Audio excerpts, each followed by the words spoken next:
Welcome to the Open to Hope Show. I'm Dr. Gloria Horsley, and I'm here with my daughter, Dr. Heidi Horsley. These shows are brought to you by the Open to Hope Foundation as well as the Compassionate Friends. Well, Heidi, I know we've got one of your favorite topics and Absolutely. one that we know our studio audience hasn't heard about enough. Yes. And that is, we're going to talk about sibling loss today, and we're going to talk about a special thing which is really cool, which is guys and sibling loss, because oftentimes we see women and girls talking a lot more about loss than we do guys. Absolutely, Mom. We're going to talk about guys and grief, and it is my favorite thing to talk about, bar none, because as you know, when I was 20, my 17-year-old brother died in a car accident, and I felt like my grief was unacknowledged and minimized. So I'm going to be talking about, with our guys today, our bereaved siblings, and find out whether or not they had a similar experience or not. Yeah, So, before we get yes. into introducing our guests, we're going to show a little clip, or you can introduce them and then we'll show a clip. Go ahead and talk. Okay, so the guys I'm going to talk to today are Ryan Tomasello, whose brother Rory died, and Zach Sullivan, whose brother Kyle died. Okay. So we will talk with Zach and Ryan and find out about their experiences. Okay, guys, so we're going to talk to you in just a minute, but first of all, we're going to start with a little clip that we want you guys to respond to, and it's somebody from the Compassionate Friends who is a good friend of ours and is a comedian. Heidi, do you want to talk about him a little bit? Jordon Ferber is who we're going to talk with, or we're going to see the clip on today, and he's going to talk about sibling loss and what it was like when his only brother Russell died. So let's put that clip up, and then we can respond to that and talk about the sibling loss. Wonderful. Hey there, my name is Jordon Ferber, and I lost my brother Russell in a car accident 15 years ago at the age of 21. And the loss of a sibling is always tough. I lost a part of myself. I really wasn't sure who I was without him. And it took me a long time to just learn how to be myself again. And I've really found that being able to talk about it and talk with people about what the loss is like has allowed me to embrace who I have become over the span of time, and I'm just really happy that I get to continue my relationship with my brother and share his energy with everybody that I meet, and not have to ever worry about what foot I'm putting forward or how I present myself. Well, and then he's saying, I had to figure out who I was without my brother. And I think that is a big one. It's like, who are we without the person that's always been in our lives? Yeah, absolutely. Well, Brian, let's have you talk about your brother Rory first, and we're going to show a picture of him while you talk about him. Okay, Rory Tomasello was my brother, and he was a very artistic person. He did children's theater like I did, and he was a writer as well. He had aspirations to move to San Francisco and write plays. He actually wrote some plays that were performed, some by children and some by adults, in various theaters in San Jose. And I remember when I first started reading his writings, before, like, he always looked up to me because I was his big brother. But then it switched and I started looking up to him with his artistic ability and skill. So very thoughtful and intelligent person as he was growing. And it was one of my things to be like, I can't wait to see him grow up more and experience these artistic endeavors, because our family is very art-driven. I know your father's a fabulous musician. Yeah. Now, what's the age difference between the two of you? He was 23 and I was 26, so about 4 years. And you know, and it's like with any brothers, you know, there was good times and bad times. But for the most part, we got along. One of our favorite things to do was just stand outside and look at the stars and just talk and about philosophy, science, music, and we would just talk for hours. And I think it's important to have that with a sibling, because I have friends and so, oh, I can't stand my sibling or something like that, but it's like, it's really important to build a relationship like that. So you had that in memory. And how did Rory die? He was struck by a car. He was crossing a crosswalk on his bike. One car had stopped to let him go, so he got the go-ahead, but another car came from behind and struck him. Wow. And I think you made a really good point, Ryan. Like you said, we are really close to our siblings, but of course we fight with them and we love them, and invest. You know, it's a complicated relationship. Yeah. You know, and it's like we try different roles on with them. Yeah. So it's an interesting thing when they die, because sometimes we have unfinished business because we didn't realize they were going to die. Absolutely. Yeah. Yeah. Well, let's talk a little bit with you, Zach, about Kyle. Okay, And so we've got a picture of him we'll be showing too. Kyle was 20 years old when he passed away. I am his younger brother. I was 12 when he passed away, so we had about an 8-year age gap. Kyle was, he was a character, I'll admit. He was definitely very interesting. Kyle, a lot of the time, now we had our differences. We didn't get along a lot of the time, as most brothers do, but we had very good times too, and we'd usually play video games together. And I was really starting to get to that age where you start to mature, and obviously, I'm not going to say I was mature at all at 12, but it was definitely that age when I started liking girls, and, you know, I was talking to him about girls and all that, and just we were starting to build that relationship, and then it just suddenly cut off. It was very, very difficult, and I definitely matured very, very quickly. But life with Kyle was challenging. It was very fun because as a kid, I had Asperger's, so I still do, and it was hard, but he was there for me with that, and just having that big brother to always lean on, because I have 3 other half-siblings from my dad's side, so I'm related to him through my mom.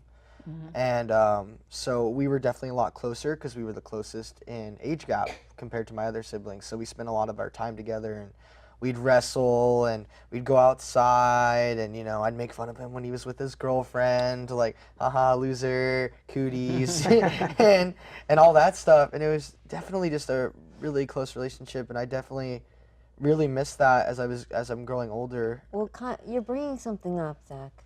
I almost called you by your brother's name, which I do when I do sibling loss shows. I don't know, they must be like in my mind. I They know, are I in my have to keep mind. them written down so I remember. They're so in my mind, and I've known Zach. I know Zach from Compassionate Friends. But so you're bringing up something that's really interesting. You're grieving the future that you guys were going to have because you were getting older, and you were getting closer, and your relationship was changing a lot for both of you. And it's like, you know, our relationships change as we get older, and so we grieve our future because here our brothers aren't in our lives. I mean, my brother died at 17. I was 20. We were really starting to get close because he was growing up and I was growing up. So we've lost kind of all that as well. And how did Kyle die? It's unknown. Okay. They found him in front of a hospital.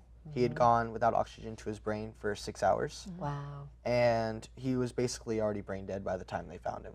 You know, your brain can only go so long without oxygen. And I don't know the exact number, but definitely not 6 hours. And when they found him, he had no clothes on. He was just in his underwear, and he was found about an hour away from our house. And he'd just been left in front of the ER. So somebody left him there. So somebody left him there. We're not sure if it was a homicide or not. And I think for anyone who's had like a mysterious loss or just sudden, it's definitely very hard because you come with not knowing what happened or not knowing what exactly was behind that, and just having that like stolen from you, and then you want to know, well, what caused it, and then part of you questions, well, would that change anything? Would it bring him back? No, if you knew what happened. But there's that battle you have for anyone who's had like a loss that like you don't really know what happened. I know a lot of people with homicide, sometimes they don't catch the killers or they don't find what happens, and you know, there's a lot of mysterious things that happen with people that die, and it's very difficult to come to grips with. You know, even if you do find out, I've had people that have had loss from homicide and they finally find the killer after like 10 years, or they find something and it doesn't change the fact, and it doesn't give them the satisfaction they thought it would. And part of me had to question, you know, Kyle, if he was still here, would want me to continue living. He would want me to continue living my life. So he wouldn't want me to stay in the past. He would want me to continue pressing forward. So that's usually what drives me when I'm doing things like, you know, getting my high school graduation, going to college. It's just knowing that he would, if he was here, he would want me to do this, you know. And I'm seeing Ryan nod. So I'm feeling like that resonates with you, that you feel like Rory would want you to continue to live your life fully. Absolutely. And it was tricky because after the event, I'm actually a recovering alcoholic now, but after the event, sorry, I'm sick, but I spiraled into like alcohol and depression until it got to the point where I was like, what am I doing? And I felt he was communicating to me somehow like, look, man, you can't do this to yourself. Right. so I started going to meetings, and I've been sober for about a year now. Wow, for that's you. great. And now I'm looking back with a clear head, and I mean, we never want to experience tragedy, but you can take some good out of it, and that's what I try to do every day. I think, how did it happen? You are not sure, but also, even if you know how it happened, you wondered why it happened. Could you have prevented it? Yeah. What was the real story? Was that person texting? What was really going? There's still a lot of unanswered questions, aren't there? Absolutely, and I guess the thing is blame, because I remember he left the house that day, and part of me was like, why didn't I tell him to stay? But I mean, how could I possibly know? But that feeling, it comes and goes. Yeah, that guilt. What if? The what ifs. And I think that has something to do with the fact, if we can't control this, can we control other events? Absolutely. Trying to control our world. Well, and it's scary when your peer, in a way, your sibling dies, because you're like, oh my gosh, people die. People can die young. Anyone can die. I mean, it's kind of a weird thing when someone young dies. It's like, I can die. My brother died. I mean, anyone can die. It's kind of scary. It's very scary. What would you guys say about, I know that sibling loss is a very different loss from any other type of loss. So I'm wondering how you guys feel that it's different than another loss. What's unique about sibling loss? Well, it felt you have to comfort the parents. Yeah. And I had anxiety before going to the funeral because there was a lot of people I hadn't seen in a long time, some people I didn't know, and I felt I had to put a brave face. So for the first week after his death, like, I don't feel I mourned properly, because I felt, well, I have to be strong and for everybody else, because I didn't want anybody else seeing me breaking down. But inside I was, breaking down pretty heavily, and so I think that's one aspect for sure. I'm always telling parents that, Ryan, because they're always asking me, are my kids grieving? They don't look like they're grieving. I don't understand it. I said, well, you can't see what's going on inside. We might not look like we're grieving, but we are. Yeah. We're just hiding it well. I would definitely agree on that tangent. When Kyle died, it definitely made me mature. Yeah. As I said before, it was a very quick. And the funeral, I did have a little bit of anxiety, but I was still in this state of shock, because it's like, it really made death real for me at that age. Because, I didn't really experience any grandparent loss or anything like that. And even then, it's not, it's not too real yet. And then movies and TV shows were where death happened. And then having that happen just suddenly, it was like, oh my God, this is real. This can happen. It happens to people. You never want to be one of those people that loses someone. Like, that's, you don't want to be that person. No. And you don't. And the funeral was very difficult. And I remember I was asked to speak at the funeral, and I was one of the speakers. So I came up on the podium, and I felt as I didn't feel I had a loss at that time. So I felt I need to speak and say, I hope thank you for all showing up. And I think what I said, it was a long time ago, about 6 years, but I remember saying, thank you all for coming. Thank you for supporting my parents and just being there for them. And I think that's what I said, I'm pretty sure. And it was just that you had to be strong for them, Totally. and even if they want you to grieve and they're like, are you feeling okay? You're going to be a good child and be like, I'm fine. How are you doing? Because you want to be there for them. And I had a lot of people at the funeral come up to me and ask, oh my God, how's your mom? How's your dad? How are they doing? Be strong for your parents. Yeah, are you They've being been through a lot. strong? Are you doing okay? And then not many people asked me how I was doing. Yep. There were some. The hardest part was seeing everyone there that I hadn't seen forever. And I think the hardest part about a loss is that it takes a loss to get everyone together. Yeah. And I think that's so unfortunate about our society. And then after the funeral, it was really hard, because a couple weeks after, it was like, now it's over. Now no one's gonna talk about it. It's all packed up. You had it. You know it's there. Get over it. Go on with your life. And I feel like that's with American society and our culture. That's how it is.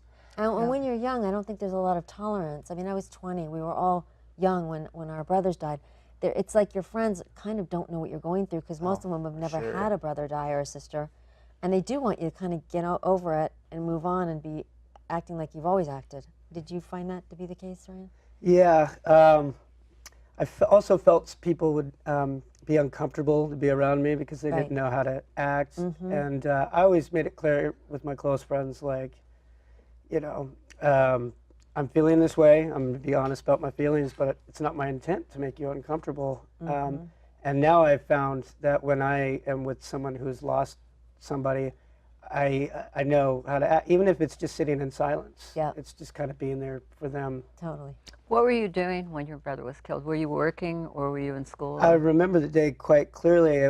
Me and my mom were at the house, and Rory had left just to go on a bike ride because he had just gotten this new bike, so he really enjoyed biking and listening to music. And her cell phone rang. Or no, we heard sirens, and then her cell phone rang, and she's like, immediately, she just like, I have a bad feeling, right before she answered the phone. And she answered the phone, and a police officer was on the other line.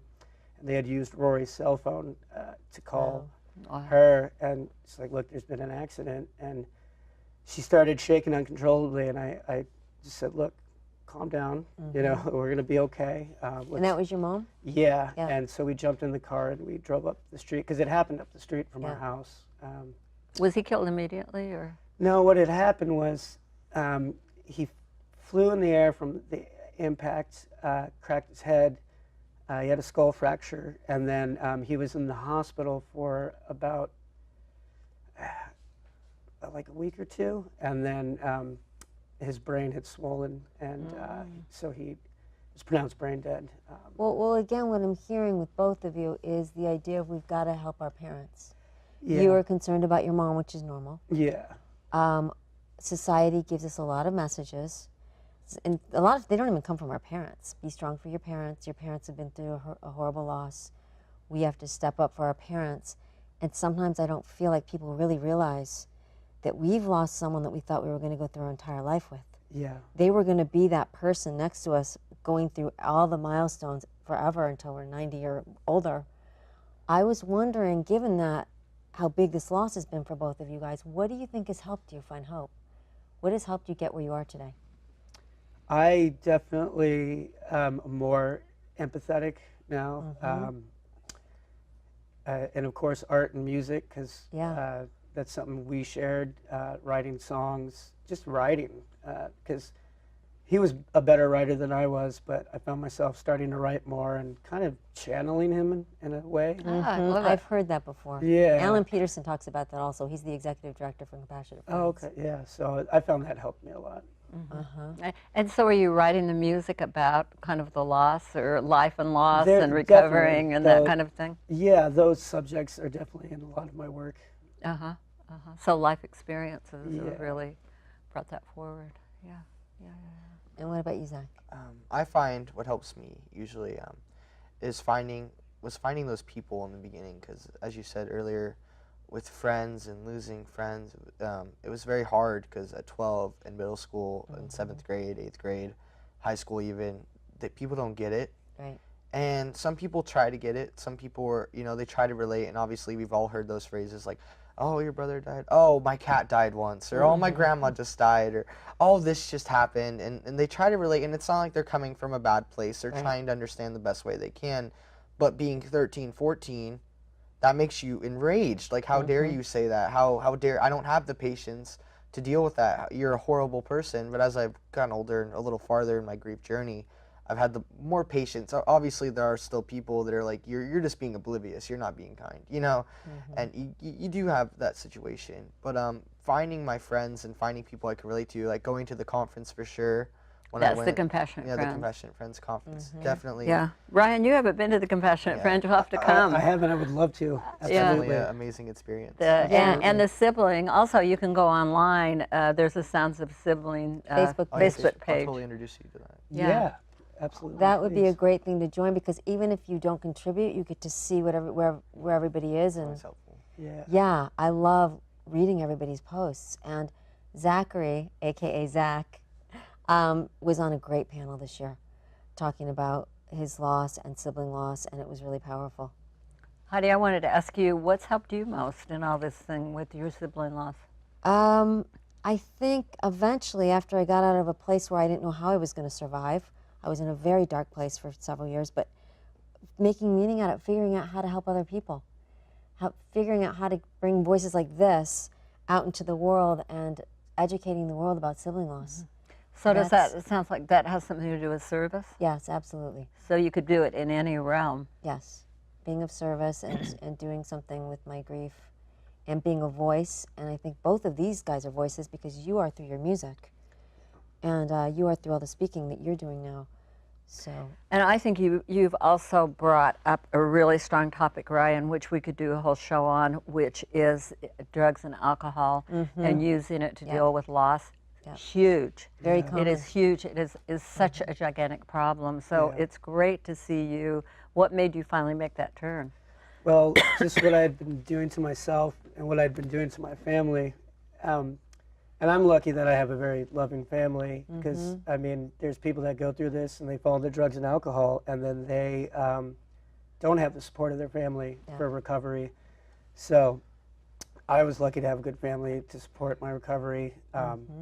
And the final straw was just seeing all the wasted health, the wasted money, and just the broken relationships. And like I wasn't working. And now it's great to be where I'm at, where I'm working, a great job, and helping my family out, and they're helping me out, and having good, strong friendships, healthy friendships. So I just look back and I'm so relieved that it didn't overtake me.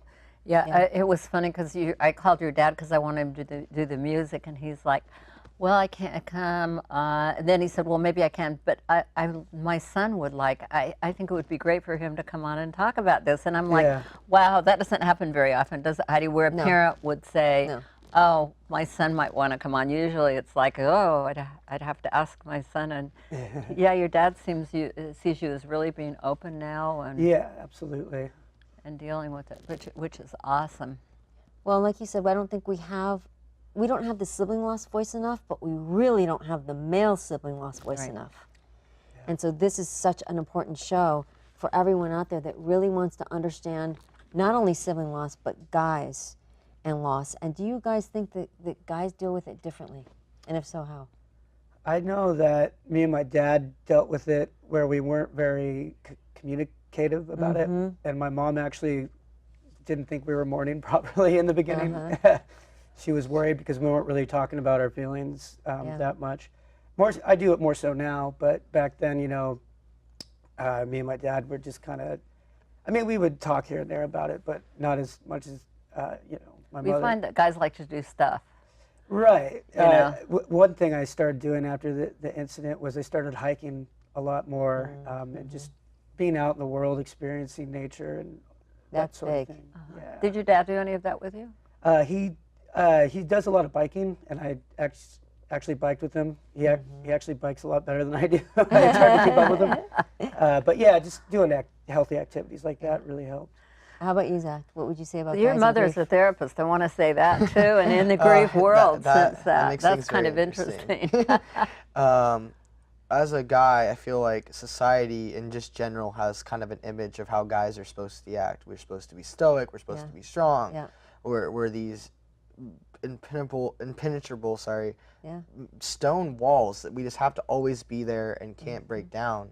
So when a loss happens, we're supposed to be the ones that are supporting, being there, and especially as a sibling, you're supposed to be there supporting your parent. And a male sibling, you know, just doubles it up, and you're like, and you know, you have this expectation from society just to you have to be perfect. You can't break down, you can't be sad, and it's just very difficult. And with what he said, you definitely not, as a guy, you're not as communicative about it. You're not talking about your feelings as much, and I do find that doing stuff is a lot more fun. And in my own way, I definitely like, you know, just doing my own things. Like maybe like I do something and I think about Kyle when I'm doing it. Like when I'm doing a class and I'm doing something, I'm like, you know, Kyle would have really liked that. I'm gonna read that book because Kyle would want to read it. Or, you know, I'm gonna do this because Kyle would have liked doing that. And you're kind of experiencing what they missed through yourself. I agree that with makes that. sense. So doing stuff. You're living your life for two people in a way. It definitely. I definitely feel that way. And with my mom being a therapist, it definitely adds another interesting layer because now she can psychoanalyze what you're doing. So Welcome to my world, Kyle. that definitely felt the. And your kids' world. And why do I keep calling you Kyle? It's perfectly Okay, is he here or what? My mom does it all the time. Crazy, Zach. It's And it's crazy. And I don't even know Kyle. I know So you. I would like to end the show. First of all, I want to thank you guys so much for being on. It's thank been you. great to hear this voice, but I want to end it with you guys giving some advice to those siblings out there. So Yeah. do you want to start? Sure. I guess to siblings, don't be too hard on yourself, and don't be too hard on other people around you because everybody's human, you know. And the main thing I learned in all this is life is a total experience. So you're gonna have good days, you're gonna have bad days, but at the end of the day, just be empathetic, be compassionate, and you know, forgive yourself because it's gonna be tough. You're gonna make mistakes, but then you're gonna also make triumphs too. So just don't be too hard on yourself. I like that, Ryan. Wonderful. And congratulations on your year Yes. of Thank you. sobriety. Thank you Yeah. very much. Yeah. I would say, as an advice, find those people that are your support. Find who are there for you and who is really going to stick by you in that situation. And definitely just be open to it's okay to not be okay. Because you have lost too. You've experienced a tragedy too. It's not just your parents. And for people that are like that don't get it, then don't get rid of them. They're not there. You need to find someone who's there for you and understands you. Oh, thank you. That is so great. Well, Heidi, what a great show today. I huh? loved it. You guys are phenomenal. This will have a big impact on a lot of people out there. And thank you so much. so you much guys. for Thank being you. on the show today. And we want to thank everybody for watching the show today. And we want to remind you that if you've lost hope, please lean on ours until you find your own. And God bless.